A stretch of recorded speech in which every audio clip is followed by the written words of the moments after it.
Lo primero que yo quiero decirle respetuosamente al senador Humberto Lacalle es que ahí no se le hizo ninguna concesión al presidente Uribe. Yo le recuerdo que el señor presidente Juan Manuel Santos era el ministro durante los episodios nefastos de los falsos positivos. De manera que venir a decir que más o menos aquí se hizo una excepción para no judicializar al presidente Uribe por parte del presidente Santos, me parece por lo demás grotesco, que quien era su ministro era el presidente Santos. Por otro lado, doctor Humberto Lacalle, yo lamento que usted siga insistiéndole a los colombianos que los nuevos acuerdos cambiaron en algo. Yo le cuento que yo fui quien redactó las preguntas con las que se recogieron los millones de firmas en contra del Acuerdo de La Habana y con los que radicamos la demanda ante la Corte Constitucional, que entre otras cosas ganamos, modificando el fast track. Y ahí había 5 puntos específicos. Que los criminales de lesa humanidad fueran a la cárcel, como es claro que no fueron. Que las Fuerzas Armadas de Colombia fueran juzgadas de manera justa, como es claro que no fueron. Que los dineros de las FARC fueran entregados, como es claro que no fueron. Que las rutas del narcotráfico y sus socios fueran develados, que tampoco lo fueron. Doctor Humberto Lacalle, yo lamento que el santismo siga insistiendo en que no desconocieron la voluntad popular, la desconocieron. Tan así que si hubieran querido someter el segundo acuerdo a las urnas, hubieran vuelto a perder, y por eso decidieron no hacerlo. Y esto es de una gravedad y una significación muy grande, porque yo le quiero recordar que la promesa más importante que hiciera el presidente y candidato Juan Manuel Santos para su reelección es que los colombianos tendríamos la última palabra sobre los acuerdos. Y lo oía usted y lo oía él diciendo que si ganaba el no, todo se suspendería. Y no fue así. Todo lo contrario, cambiaron 3 comas, metieron algunos temas que consideraron ustedes que eran inanes y no quisieron renegociar los acuerdos. Esa es la realidad, doctor Humberto. Y yo lo invito a que no tergiversemos lo que pasó, porque aquí hubo una modificación de las normas para hacer imposible que él no ganara, y sin embargo él no ganó, porque a los colombianos no nos gustaba la impunidad a la que dio lugar ese acuerdo y que hoy es claro. Pero además quisiera decir lo siguiente, mire, una de las grandes preocupaciones que teníamos quienes votamos por el no era el juzgamiento de las Fuerzas Armadas. Siquiera usted mencionó el caso del general Montoya. ¿Qué es lo nuevo que sabemos del general Montoya, doctor Humberto Lacalle? Aparte de que exigió resultados por parte de las Fuerzas Armadas. Yo quiero sentar una voz enérgica de protesta de decir que uno exigirle a los funcionarios públicos, soldados o policías o asesores, senador Chacón, que den resultados significa que uno los está invitando a violar la ley. Eso es absolutamente ridículo, porque las Fuerzas Armadas de Colombia siempre han tenido un principio inspirador en la ley.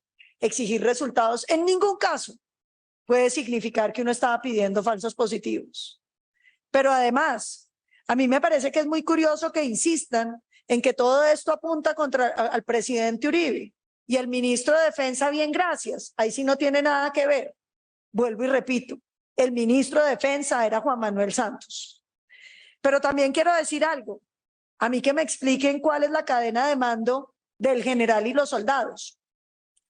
Entonces usted le dice a un subalterno suyo aquí en el Congreso que vaya y consiga un desayuno que quiere brindar aquí a la comisión primera, bien barato, y le insisten que sea bien barato y él va y se lo roba, y entonces era porque uno lo estaba obligando a obtenerlo lo más barato posible, entonces lo mejor era robárselo. Yo creo que uno no puede decidir que cuando se ejerce presión para que haya resultados, los resultados que está esperando quien ordena son resultados por fuera de la ley. Creo que esa es precisamente la tergiversación terrible que tuvo el Acuerdo de La Habana en términos del juzgamiento de los miembros de la fuerza pública. Yo se lo dije a usted durante el juzgamiento. Primero, ¿por qué quitarle la presunción de inocencia a los soldados y policías? Y yo me acuerdo la respuesta que usted me dio entonces. Usted me dijo, porque ese es un tribunal de culpables. Y yo le dije, doctor Humberto Lacalle, La mayoría de los soldados y policías de Colombia van a terminar allá, porque en Colombia el fuero penal militar está herido y todos están en la justicia ordinaria. Y por supuesto que es mejor ser juzgado con el DIH que no serlo, como lo estaban siendo en la justicia ordinaria. De manera que ellos iban a llegar a la JEP por una razón de las normas aplicables. Pero ahí no había presunción de inocencia para los soldados, todo lo contrario, un incentivo nefasto a obligarlos a confesar, diciéndoles que si confesaban, entonces quedaban libres, senador Blanco, pero que si no confesaban, consiguieran un abogado para defenderse y correrían el riesgo de pagar 20 años de cárcel.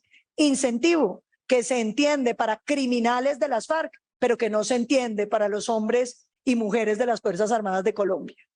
Porque es que, vuelvo y repito, las Fuerzas Armadas de Colombia están cobijadas por un principio de legalidad. Sus acciones deben presumirse legítimas y no presumirse como si fueran delincuentes. Pero además, me parece que aquí hay un tema que se nos olvidó. Yo por eso insistí tanto en la modificación de la JEP para el juzgamiento de las Fuerzas Armadas. Porque, senador Chacón, ¿cómo está la seguridad de su norte de Santander? Yo lo he visto muy complicado en el norte para todos los ciudadanos. Y yo pregunto, ahora que ponen preso al general Montoya y que persiguen a los soldados de Colombia, ¿qué soldado va a salir a enfrentar las nuevas FARC, una o dos, o el ELN, o el Clan del Golfo, o todas las estructuras criminales? La verdad es que ustedes hirieron de muerte el Estado de Derecho colombiano, creándole una presunción de criminalidad a las Fuerzas Armadas de Colombia, doctor Humberto, que infortunadamente pagaremos todos, porque el fracaso de las Fuerzas Armadas será mucha sangre para los colombianos. Pero además quisiera decir lo siguiente, mire, a mí me preocupa muchísimo que sigan diciendo que la justicia transicional colombiana es un ejemplo. ¿Ejemplo de qué, doctor Humberto? ¿Sabe cuál ha sido el resultado? El que nosotros dijimos. Criminales de lesa humanidad en el Congreso y los soldados del país que estuvieron frenteando todo el terrorismo y el narcotráfico en la cárcel. ¿Usted se sentirá conforme con ese resultado? Yo me siento dolida, me siento desilusionada, me siento triste y empiezo a ver el porvenir de Colombia comprometido. Porque la institucionalidad es una cosa que todos debiéramos defender sobre el terrorismo y el narcotráfico. Y por otro lado terminaría diciendo, doctor Humberto, el acuerdo con las FARC no salió bien, porque las FARC siguen existiendo. Solamente están las FARC que decidieron no negociar, que hoy las llaman la disidencia de Iván Mordisco, sino que lamentablemente quienes firmaron el acuerdo a nombre de las FARC, el jefe negociador, montó un grupo criminal que ha sido el primer asesino de líderes sociales, el primer asesino de desmovilizados y uno de los factores de mayor violencia que ha tenido el país en los años posteriores a la firma del acuerdo. El acuerdo, y lo advertimos entonces, no preveía el incumplimiento de las FARC, porque nos dicen que las FARC cumplieron. Gobernador y senador Barreto, ¿cómo cumplieron si hay dos disidencias? ¿En qué consistieron los beneficios que terminaron para un pequeño grupo cuando todos los demás siguieron delinquiendo?